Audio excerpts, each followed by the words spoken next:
continuar con nosotros. Tenemos en el estudio la visita del licenciado Rodolfo Leiva. Él es candidato a consejero del Instituto Chihuahuense de Transparencia y Acceso a la Información aquí en Chihuahua, y ha emprendido una lucha muy trascendente en base a las decisiones que ha tomado el Congreso del Estado de Chihuahua en sus resolutivos, donde él no fue seleccionado para esta consejería. Licenciado, gracias por acompañarnos aquí en el estudio del Canal 28. Maestro, muchas gracias por permitirme el espacio y me pongo a sus órdenes desde el de la audiencia. Hasta el momento yo te quisiera, bueno, ¿por qué nos das así muy breve, sí. Rodolfo, un antecedente de hasta dónde va la lucha que has emprendido en defensa de la legalidad que tú has expresado, sí, para ir al punto, el último recurso que has interpuesto? Hasta el momento, así en breve, en 1 minuto y medio, ¿qué es lo que ha pasado desde el inicio y por qué estás en este punto? Correcto. Se impugnó la designación de consejeros en el Instituto Chihuahuense para Transparencia y Acceso a la Información Pública. El 9 de enero obtuvimos una sentencia del juez octavo de distrito Ignacio Cuenca Zamora, en donde revocaba esos nombramientos que se hicieron en el 2012 porque fueron inconstitucionales. Y el Congreso del 10 al 11 de abril sesionó durante 13 horas en una sesión histórica para hacer exactamente lo mismo que el juez ya había considerado inconstitucional.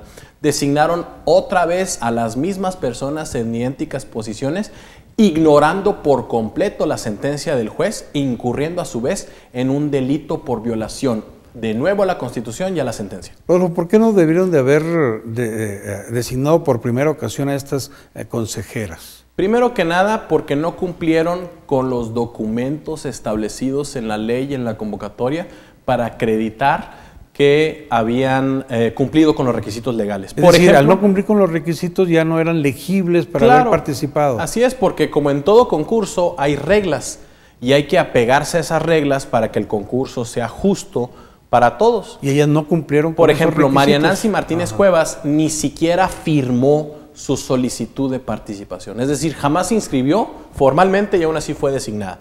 Aunado a eso, se hizo un examen de conocimientos especializados y María Nancy Martínez Cuevas sacó 6.6 de calificación y Alma Rosa Armendáriz Sigala 4.5 de calificación. Fue la peor, estuvieron reprobadas o no demostraron la especialización requerida.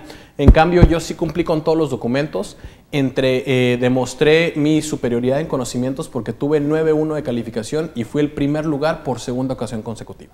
Es decir, fue la máxima calificación en esta evaluación la que tú obtuviste. Así es, y también en un universo de 71 personas en el 2012 fui el mejor, y en un universo de 91 personas en el 2009 también fui el mejor.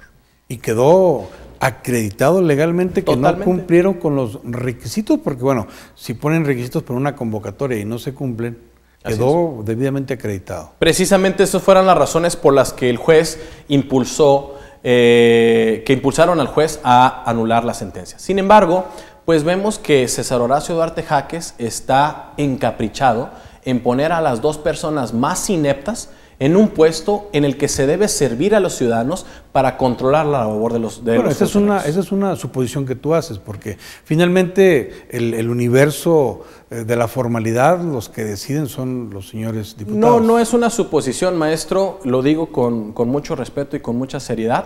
Incluso la diputada Águeda Torres quedó registrado que en la sesión del 10 de abril le dice a todos los demás diputados del PRI, del Verde Ecologista y los demás que apoyaron, que fueron el PRD, PT y Nueva Alianza, de que iban a cumplir las órdenes del gobernador siguiendo las instrucciones de Mario Treviso Salazar. ¿Quedó acreditado eso? ¿Eso dónde quedó acreditado? Está en que salió en los medios, quedó registrado. Okay. No dentro de algún documento. Y también yo ya lo estoy usando en el juicio precisamente para identificar que los diputados están siguiendo las órdenes de César Horacio Duarte Jaques y que contrataron a José Caín Lara Dávila, que no aparece formalmente como asesor del Congreso, pero que es el esposo de Manuela Sonia Piñón Mariñalarena, que trabaja en el Congreso, que está autorizada en el expediente y que a través de ella le pagan.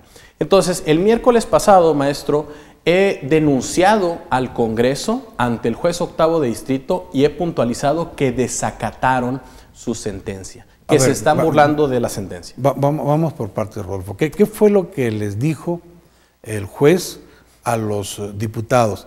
Les dio unas 6 órdenes muy claras.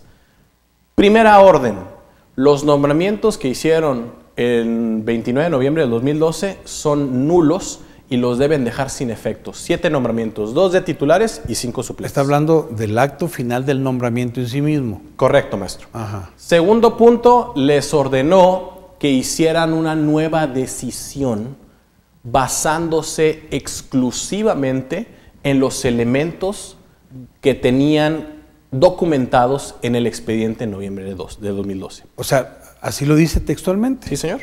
Esto quiere decir que bajo este resolutivo, así es, pues tendrían que decir, a ver, ¿quiénes sí cumplieron con la documentación? Exacto. Tal número, exacto, esos se quedan. Los que no cumplieron, separados, eliminados, ¿no? Totalmente de acuerdo. Eso es así cumplir, es. el Entonces, acatar la resolución. El tercer punto es que debían hacer una secuencia analítica, así como usted lo puntualizó.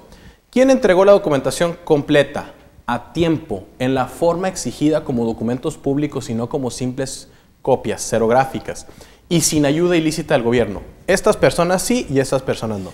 Quienes incumplieron debían ser separados. Segundo punto, ¿quién presentó el examen de conocimientos? ¿Quién lo aprobó y obtuvo, por lo menos, dice el juez, un 8 de calificación para demostrar que es especializado en esa materia? Hace la misma diferenciación, separa a los ineptos en el sentido de que no son los apropiados para el cargo, y luego una tercera etapa, las entrevistas. Si las entrevistas que se condujeron en aquella época se logró determinar que la persona tenía capacidad, tenía conocimientos de la actitud apropiada, y en el caso mío nada encontraron para descalificarme en aquel entonces, y las entrevistas nunca fueron videograbadas ni se registró una minuta o una versión estenográfica. Entonces, cuarto punto, les ordena a los diputados que me consideren finalista para que no intentaran obstruir mi candidatura regresándome a etapas anteriores. Quinto punto, obliga a los diputados a hacer un voto razonado cada uno de por qué escogen a determinada persona. Y punto último, les obliga a los diputados, en caso de que me segregaran por una tercera ocasión, que explicaran las razones objetivas, serias, demostradas, trascendentales que tuvieran para no designarme consejero titular. Los candidatos fueron que 70, dices, son 71, maestro. Y de esos 71, ¿cuántos cumplieron al 100% con la presentación de los documentos que pedía la convocatoria? 2 o 3 personas. Ahorita no traigo el número así específico, pero la única persona que a final de cuentas pasa ese examen constitucional riguroso es su servidor. Ahora, dices tú, el Congreso no acata la sentencia del juez de distrito. Es decir, desobedeció todas las órdenes del juez. Y en consecuencia tú no fuiste electo. Correcto. Ahora, la pregunta más allá de lo jurídico. Sí. ¿Por qué un candidato que cumple al 100% con todos los requisitos, con la documentación? Sí. ¿Por qué un candidato que obtiene la mayor calificación en su evaluación? ¿Por qué no es designado? ¿Qué tienes tú que los señores diputados o los esquemas de poder no quieran? Pues porque, uno, conozco la materia. No soy el ignorante que ellos, un ignorante como los que ellos pusieron. ¿Y en qué puede perjudicar a la clase gobernante el que tú conozcas la materia? Es decir, pues porque una persona que es conocedora tiene independencia de criterio. Eso quiere decir que ser tu consejero, claro, voy a ir a servir de transparencia y acceso a la información, cuando haya algún recurso en contra de que no se da alguna información, tú decidirías objetivamente conforme con la derecho, Constitución y para servir a los chihuahuenses y no ser un lacayo del régimen. No seguir una línea política una que instrucción diga, oye, absurda. Resuelvan por uno. Por ejemplo, ¿qué pasa con la deuda pública? ¿Qué pasa con los problemas del sistema de transporte colectivo? ¿Dónde estuvieron las responsabilidades de los funcionarios municipales en la tragedia del 5 de octubre del año pasado? Todos esos detalles los casos de corrupción que hay en el gobierno, como uno de más de 4,000 millones de pesos en el Departamento de Gobernación a las órdenes de Raimundo Romero Maldonado. Entonces, naturalmente, el régimen le tiene pánico a que un profesional independiente con conocedor y que vaya a servir a los chihuahuenses esté en una posición en donde obligue al gobierno a rendir cuentas de lo que esté haciendo, tanto bueno como malo, para que los ciudadanos tengan elementos para decidir. Entonces, eso es lo que hay detrás. Claro, maestro. ¿Por qué no te soy incómodo? Eso es el meollo del asunto. Y para eso les tomó 40 días, maestro, burlarse de la sentencia. Y pusieron a José Caín Lara Dávila, junto con Mario Treviso Salazar, a idear maneras de segregarme de un cargo público por una tercera ocasión, pero violando la Constitución. Primera argumentación que le hicimos al juez fundamental: se fabricó un dictamen. Cuando tú dices primera argumentación, quiere decir que en las últimas horas tú has interpuesto un recurso. Así es. Denuncié ante el juez que el Congreso había violado su sentencia. ¿Y tú lo tendrías que interponer o es de oficio él, le tendrían que mandar un reporte? Teóricamente el juez debería percatarse por sí mismo de que los diputados se están burlando de su sentencia. Sin embargo, me permite a mí opinar y yo le procesé toda la información al juez porque es un expediente ahora de 17 tomos. Y pues haga de cuenta que es mi hijo ese expediente. Cada hoja que está en ese expediente es el producto de algo en lo que yo pensé. Llevo en ese litigio, de nada más de litigio, desde el 29 de noviembre del 2012. Todos los días trabajo en esto. Este recurso que tú has interpuesto porque no se cumplió. Así es. Con su sentencia de amparo, sí. ¿Qué efectos puede tener? Bien. El efecto que va a tener es de que, primero, el juez debe determinar... Bueno, es una posibilidad, ¿verdad? Puede tener. Sí, claro. Tú tienes quizás la seguridad y la confianza jurídica que puede ser. Ajá. El primero es de que el juez determine que el Congreso violó su sentencia. Segundo, les va a imponer una multa. Tercero, va a iniciar un proceso de responsabilidad que puede llegar, que vamos a impulsar hasta la Suprema Corte de Justicia de la Nación para que los diputados que violaron la sentencia sean destituidos y sean expedientados, sean enjuiciados penalmente de forma directa. Cuarto punto, les va a anular todo lo que volvieron a hacer esa sesión de 13 horas. Lo lamento por los periodistas de que se va a tener que repetir todo eso. Y les va a decir que deben cumplir con su sentencia formalmente. Además... Pero la sentencia, Rodolfo, no decía, elijan a Rodolfo. Sí, nada más que la sentencia dice lo siguiente: revisen la documentación, asegúrense de que se entregó de forma completa, a tiempo, sin ayuda ilícita del gobierno, en la forma requerida, escojan al mejor en conocimientos, que no haya habido un solo motivo de descalificación, y Rodolfo Leiva es finalista. Pues entonces, si les dice, tiene alas, claro, tiene pico, hace cuac cuac, pues es pato. Pues entonces les está describiendo al mejor, solamente los diputados están encaprichados en no verlo. En el contexto, tú serías finalmente uno de los que fuese designado. Incuestionablemente, solamente yo debería ser titular y las demás plazas deberían quedar vacantes.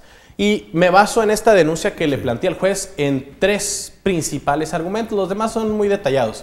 Pero el primero es que Rodrigo de la Rosa, junto con Pedro Adalberto Villalobos Fragoso... ¿Quién es Pedro? Es el diputado presidente del Congreso. Okay. Junto con un empleado de ellos, Benjamín Marcelo Palacios Perches, siguiendo las órdenes de Mario Treviso Salazar, consejero jurídico del gobernador, y con el asesoramiento supuestamente experto de José Caín Lara Dávila, falsificaron un dictamen de la Junta de Coordinación Parlamentaria, que es un documento previo que sirve como prerequisito a una votación general en el caso concreto. Y lo falsificaron porque todo mundo sabe que el 10 de abril Rodrigo de la Rosa estaba en el Hospital Cima después de que se precipitó de un caballo y se fracturó las costillas. Y en el dictamen firma Rodrigo de la Rosa Ramírez como si hubiese estado presente en el recinto legislativo ese día, cuando todo el mundo sabe que no es así. Ahora, entonces, esa falsificación implica que como la firma de Rodrigo de la Rosa Ramírez fue planteada de forma espuria, de forma apócrifa, porque él no estuvo presente en la sede del Congreso, como el PAN vota en contra, como el PRD y el PT votaron en contra, significa que ese dictamen se aprobó por 1,20 votos de 10 posibles, por lo tanto no fue aprobado, y todo lo demás que se hizo está corrupto porque hubo una fabricación.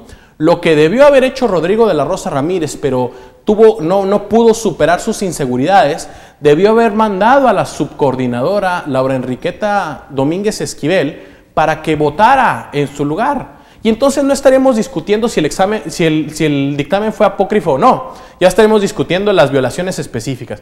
Pero el meollo del asunto es, Rodrigo de la Rosa, desde su cama de hospital comiendo gelatina, firmó un dictamen que está fechado el 10 de abril en la Junta de Coordinación Parlamentaria. Rodolfo, tú quizás porque tienes el conocimiento de la exigencia jurídica, sí, de las firmas, etcétera, sí, nos dices esto, pero yo te quisiera preguntar, en primero yo no noto que sea una falsificación en sí mismo, porque es la firma de sí, pero la falsificación es en el contexto. Ajá. Es como decir, yo he estado en este lugar antes. Sí, es correcto. Pero si digo, yo he estado en este lugar, yo estuve en este lugar el día de ayer, eso ya es falso. Pero no estuve. Exacto, eso. Entonces, esto quiere decir que este tipo, el dictamen... O sea, la firma sí es de él, pero no estuvo en el Congreso. ¿Y era necesario legalmente claro que estuviera sí, ahí, claro jurídicamente? Que sí. Por supuesto que sí, maestro. Si por está lo su siguiente, firma y está fuera y está enfermo, ¿no la maestro, puede firmar? Déjeme explicarle por qué.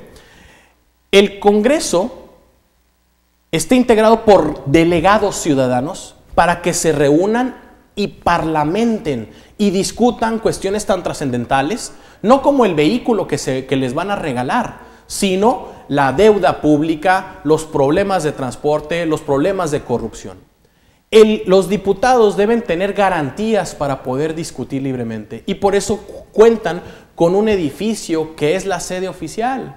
Anteriormente, los monarcas encerraban a los parlamentarios en un calabozo hasta que tomaran una decisión conveniente para eso. Entonces, por eso ha ido evolucionando democráticamente para que los diputados se reúnan en un edificio que es inviolable, que ni siquiera puede entrar la policía a menos que los llame el diputado presidente para proteger a los propios diputados y sus debates. Bueno, a final de cuentas, esto quiere decir que si las firmas estampadas en un documento no se hace en un espacio geográfico determinado, que en este caso y en el que, es el Congreso. Así es una fabricación. ¿Y carece de legitimidad desde el punto de vista legal? Totalmente. Así está en la ley. Totalmente, porque si no, siguiendo la moda de Rodrigo de la Rosa Ramírez, ¿para qué los diputados tendrían que ir al recinto oficial? Podrían irse desde un casino en Las Vegas o de una playa en Cancún y votar a través de un selfie y votar a través de Facebook. Pues no, los diputados deben estar presentes en el recinto oficial. Ese es uno de tus argumentos. Claro, jurídicos. no puede Rodrigo de la Rosa comiendo gelatina en su cama de hospital de Cima, que todo el mundo sabe que ahí estaba, firmar. Para eso existe una sustitución. Le puse de ejemplo al juez. Sí. El juez Ignacio Cuenca Zamora el 7 de abril viajó al DF a responder los exámenes para ser magistrado de circuito.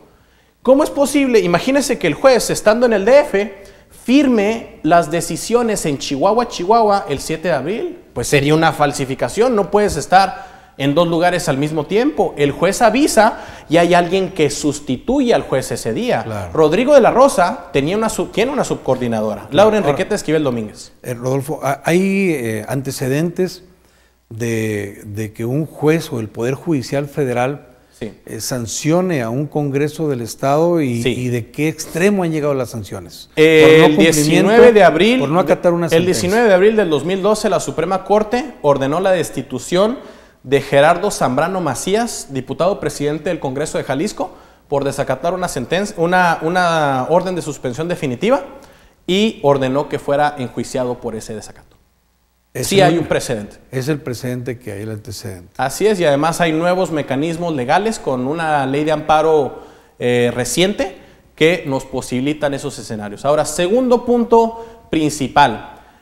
El examen de conocimientos, maestro, en donde demostré mi superioridad absoluta por segunda ocasión consecutiva, que es lo objetivo, porque el examen fue idéntico para todos y las respuestas determinan quién es mejor que otro. Claro. Y nadie puede alegar, como lo hicieron los diputados de forma tan patética, los diputados del PRI, de Nueva Alianza, del PRD, de Movimiento Ciudadano y del Partido del Trabajo, dijeron que alguien que tiene 4 o 5 Alma Rosa Almendares y Gala es mejor que yo que obtuve 9.1. Es totalmente ridículo. Claro. Entonces el examen está probado en el juicio que el examen lo hizo la Universidad Autónoma de Ciudad Juárez, cuyo rector es Ricardo Duarte Jaques, hermano de César Horacio Duarte Jaques. ¿Pero esto qué tiene que ver? Pues porque, déjeme explicarle. El examen fue elaborado por la Universidad Autónoma de Ciudad Juárez y lo único que hizo la Universidad Autónoma de Chihuahua es prestar las instalaciones y las computadoras. Pero el examen estaba registrado en un programa informático de la Universidad Autónoma de Ciudad Juárez que se llama Aula Virtual. Entonces contestamos el examen se hizo el 19 de abril, se respondió el 19 de noviembre del 2012 y el 4 de abril del 2014, Rodrigo de la Rosa Ramírez, con el concurso y la complicidad de Mario Treviso Salazar y José Caín Lara Dávila, involucran a Saúl Arnulfo Martínez Campos, secretario general de la UACH, en una fabricación, pero ahora del examen. José Caín Lara Dávila se fabrica el examen, se lo inventa el examen. Que ya había sido... que se presentó el 16 e hizo que Saúl Arnulfo Martínez Campos, secretario general de la UACH, certificara el examen. Pero ¿cómo es posible que la UACH certifique un examen que hizo la Universidad Autónoma de Ciudad Juárez? Ok, Rodolfo, esta puede ser una lógica, una irregularidad, pero eso, ¿qué tiene que ver con el proceso? ¿En qué te afecta o en qué te va a beneficiar? No. Eso fue una medida totalmente inútil porque no pueden ellos fabricar pruebas después del juicio. Pues tú estás hablando de las tácticas que están utilizando. Exacto, pero lo que sí es que se cometieron delitos y lo que sí es que eso prueba que están desacatando la sentencia, porque Saúl Arnulfo Martínez Campos no puede certificar información que nunca tuvo en su poder porque lo elaboró la Universidad Autónoma de Ciudad Juárez. Es como si el secretario general de la UACH quisiera certificar la base de datos de Facebook solo porque los alumnos pueden acceder a esa página a través de esa computadora. Pero eso sería ya una conducta tipificada paralelamente para otro tipo de procedimiento. Correcto, ¿no? Pero el problema es que el Congreso está presentándole esos documentos falsificados, porque fíjese otro punto de falsificación, el examen es de 60 preguntas y Saúl Arnulfo certifica 30 preguntas y son 30 preguntas de un examen parcial que usa José Caín Lara Dávila. Por ejemplo, primera pregunta del examen: en el territorio mexicano, A, todas las personas, B, todos los individuos, o C, todos los ciudadanos tienen derechos humanos. Eso no es un examen de Lichitype, es Rodolfo, un examen falsificado. Y hay quien se pregunta, ¿por qué la insistencia del abogado Leiva? Sí. ¿Por qué esa lucha que ha emprendido, que seguramente, bueno, no seguramente, que te ha costado mucho tiempo, mucho esfuerzo, seguramente mucha presión política e indudablemente un sacrificio de tu vida personal? ¿Por qué esa insistencia? Porque estudié Derecho, porque creo en el orden y creo en la democracia, no en una tiranía, en donde todas nuestras instituciones se dobleguen a los caprichos del dictatorzuelo en turno. Y entonces, si yo me preparé y yo concursé y cumplí con todas las reglas y concursé con la oposición del régimen y gané por segunda ocasión y me segregaron arbitrariamente, me fui al juicio de amparo, que es el instrumento más preciado que tiene el ciudadano para defender los derechos y las libertades fundamentales contra un régimen tiránico, y gané. Y todavía el régimen, porque piensan los diputados sumisos que César Horacio Duarte Jaques les va a dar una tarjetita de salir libre de la cárcel porque el poder es para poder y no para no poder, pues entonces esto ya se convierte en una contienda existencial. Yo no me voy a rajar, como usted dice, aunque ya me ha costado de múltiples maneras, porque esto ya va más allá de mí. Esto ya es una lucha por la libertad, porque yo no puedo permitir que un congreso de sumisos se burle de una sentencia. y yo no me voy a detener. Y si lo que sigue es de que tienen miedo que los diputados sean destituidos y César Horacio Duarte Jaques me manda a desaparecer, pues que todo el mundo sepa quiénes son los responsables. Ahí están los nombres y que estos son las nuevas luchas en la democracia. No podemos permitir que se burlen de la Constitución, que es el acuerdo básico de todos los mexicanos. Yo creo, Señor, en las instituciones y yo creo en un régimen de derecho y yo creo en la libertad informativa y en que los ciudadanos estemos informados para que sepamos quién nos gobierna, cómo nos gobierna y que podamos elegir mejor en una próxima ocasión. ¿Y es una lucha que te has sentido solo? Definitivamente no, maestro. Primeramente, he recibido, veo que en Chihuahua hay un periodismo activo, hay periodismo valiente como el que usted realiza, maestro. Hay un periodismo serio, profesional, que cumple con su misión fundamental de informar para que los ciudadanos estén enterados a pesar de las presiones. Y vemos de que esto es fundamental. Ha habido gente, maestro, voy caminando por la calle y gente se detiene o me reconoce en una tienda y me dice, muy bien, no se raje, licenciado. Y entonces, pues naturalmente, eso también te da apoyo, porque sí he tenido que enfrentar, depuré mis amistades, tuve que enfrentar pérdidas personales y profesionales, pero yo digo que estoy sólido, y que no me importa si César Horacio Duarte Jaques me manda a desaparecer, porque me trataron de inventar, junto con Mario Treviso Salazar, que es un lacayo de la CNDH, me trataron de inventar una supuesta responsabilidad inexistente, porque yo les demostré que quien violó la ley fue Mario Treviso Salazar, que entregó documentos a los de la CNDH que falsificaron la firma de Marisela Escobedo Ortiz. Eso sí es delito. Entonces, si ya el régimen se avienta para falsificar documentos congresionales, se involucra con mucho dolor personal a la Universidad Autónoma de Chihuahua para que sean lacayos del régimen y no dañar a Ricardo Duarte Jaques, que es el de la UACJ, que es el que debió haber falsificado esos documentos, pues ya ¿qué es lo que sigue? Me han mandado policías a mi despacho, me han mandado policías a la casa de mi padre. Entonces yo ya pedí medidas cautelares para que si César Horacio Duarte Jaques me manda a desaparecer, que todo el mundo sabe que es, porque no quiere que el Instituto Chihuahuense para la Transparencia y Acceso a la Información Pública funcione de verdad, permitiendo la libre apertura. Usted ha ejercido los medios, por ejemplo, yo veo sus reportajes, a través de eso ha logrado descifrar mucha corrupción en los gobiernos municipales y en los gobiernos estatales, y para eso existe ese mecanismo. Entonces, ¿qué es lo que quieren hacer? Pues es una labor de sabotaje. Es como en 1984 de George Orwell. Tenían instituciones que hacían exactamente lo contrario. Había un ministerio de la verdad que era la que torcía todo propagandísticamente para el régimen. Había un ministerio del amor que era el que torturaba a los ciudadanos. Pues César Horacio Duarte Jaques quiere un instituto chihuahuense para la transparencia y acceso a la información pública, precisamente para generar opacidad y censura y negarle a los ciudadanos el derecho a saber de todo lo que hace su gobierno.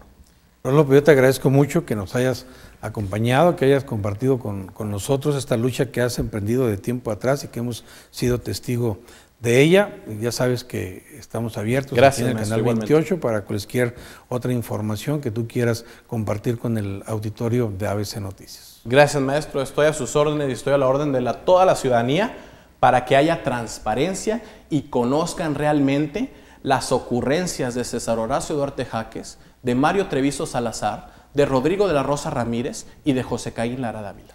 Finalmente, ¿hay un plazo para que el juez decida si se acató, se cumplió o no la sentencia? Así es, el miércoles siguiente el juez, según las formalidades procesales, debe comunicarle al Congreso la denuncia para que intente defenderse. Yo estoy muy interesado de cómo van a explicar que Rodrigo de la Rosa Ramírez, comiendo gelatina en su cama del Hospital Cima, se teletransportó en espíritu al Congreso para firmar y estar presente en la Junta de Coordinación Parlamentaria, y luego el juez va a tener que tomar una decisión el 15 de mayo.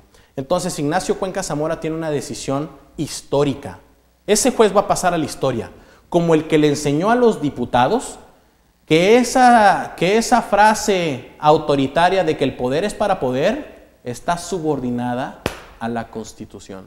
O va a permitir ser el juez ser una burla de César Horacio Duarte Jaques y de sus sirvientes en el Congreso. Y en este caso, de todos modos, por donde sea, vamos a llegar a la Suprema Corte y vamos a hacer que esto siente un precedente nacional, porque estas son las nuevas batallas de la democracia. Queremos que nuestros representantes obedezcan la Constitución que se comprometieron a cumplir el día que tomaron protesta y que sirvan a los ciudadanos, no a los caprichos del dictadorzuelo en turno. Yo te agradezco tu compañía, muy amable. Gracias, maestro. Regresamos en un momento.